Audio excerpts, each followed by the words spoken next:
नमस्कार मित्रमैत्रिणींनो, हा माझा पहिला ब्लॉग आहे। मी चालले आता कर्नाळा गडावर। मी माझे गडावरचे काही दृश्य आणि गडाबद्दल थोडक्यात माहिती सांगणार आहे। तुम्ही आवडीने बघा आणि आवडीने ऐका। चला सुरू करूया ट्रेक बद्दल संपूर्ण माहिती।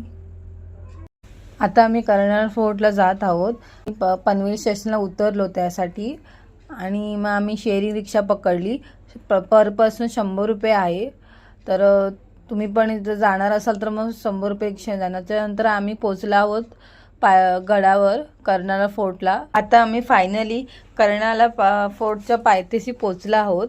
कर्नाळा पक्षी अभयारण्य हा मार्ग कर्नाळा पक्षी अभयारण्याच्या हिरव्यागार वनराईतून जातो, जे 150हून अधिक स्थानिक आणि स्थलांतरित पक्ष्यांच्या प्रजातीचे निवासस्थान आहेत। सुरुवातीस रस्त्याच्या बाजूने तुम्हाला प्राण्यांच्या व पशुपक्ष्यांची सुंदर आणि सुरेख मूर्त्या पाहावयास मिळतील, जणू ते जिवंतच आहे। पुढे तुम्हाला एक छोटीशी बाग बघायला मिळेल। त्यात तुम्हाला फक्त 12 वर्षापर्यंतच्या मुलांना खेळण्यास परवानगी आहे।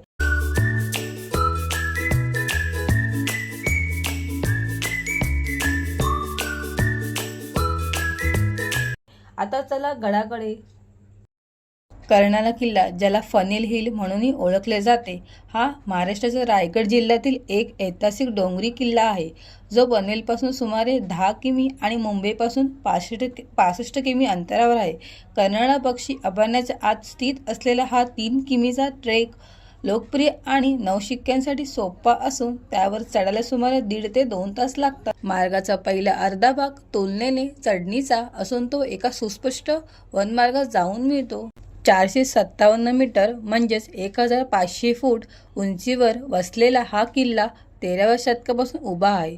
मुळात देवगिरी यादवांनी बांधलेला हा किल्ला नंतर कोकण किनारपट्टीला दख्खनच्या पठाराशी जोडणारा खिंडीकर नजर ठेवण्यासाठी एक मोक्याचा ठेवणी बुरुज म्हणून वापरला गेला। हा किल्ला गुजरात सल्तनत, पोर्तुगीज, मराठे आणि ब्रिटिशांच्या ताब्यात गेला। किल्ल्याची रचना प्रत्यक्षात 2 स्तरांची आहे, खालचा आणि वरचा। वरच्या किल्ल्याच्या शिखरावर पांडूचा बुरुज म्हणून ओळखला जाणारा 125 फूट उंच बेसलॉटचा स्तंभ उभा आहे। किल्ल्याच्या सक्रिय काळात हा एक प्रमुख टेहळणी बुरुज म्हणून वापरला जात होता। शिखरावरून गिर्यारोहकांना सह्याद्री पर्वतरांगा आणि प्रबळगड, माथेरान, हाजी, मलंग यासारख्या आजूबाजूच्या महत्त्वाच्या ठिकाणाचे 360 अंश विहंगम दृश्य पाहण्याचा आनंद मिळतो। आता आपण पोहोचलो शेवटच्या टप्प्यावर। वर पोहोचल्यावर तुम्हाला वरून दिसणारा दऱ्याखोऱ्या पाहण्याची मजा काही वेगळीच आहे। तिकडे वरच्या बाजूस थंड हवा सुटते।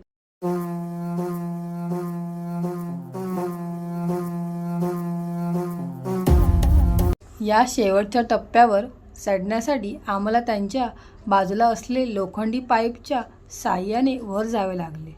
त्या वाटेवर एकच गिर्यारोहक वर येऊ शकतो किंवा खाली जाऊ शकतो, एवढंच थरारक अशी पायवाट होती। ती पायवाट आम्ही चढताना आमच्या मनात धाकधूक निर्माण झाली। वर सुंदर निसर्गाचे हिरवे रूप पाहायला मिळाले।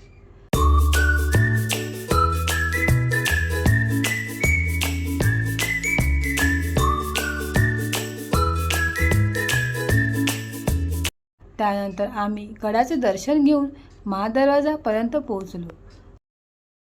तुम्ही पाहू शकता हा दृश्य तुम्हाला कसं वाटलं बघून हे तुम्ही आम्हाला कमेंटमध्ये नक्की सांगा। आदि अग्नि, अनंत अग्नि, पर्वत अग्नि, वन अग्नि, काल अग्नि, पाताल अग्नि, रक्षक अग्नि, रण अग्नि।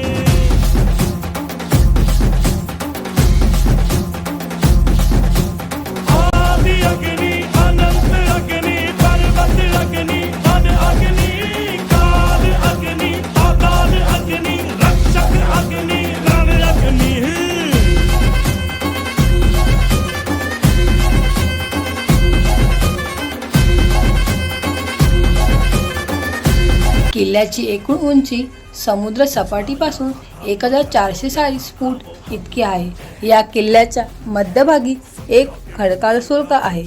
या सुळक्याची उंची 125 फूट आहे। याला पांडवाचा सुळका असेही म्हणतात। खेला हो, अग्नि में ही जो फला और फूला वो हम।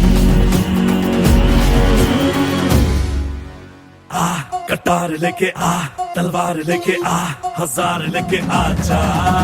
आ कटार लेके आ, तलवार लेके आ, हजार लेके आ जा, आ जा। आदि अग्नि अनंत अग्नि पर्वत अग्नि वन अग्नि काल अग्नि पाताल अग्नि रक्षक अग्नि रण अग्नि।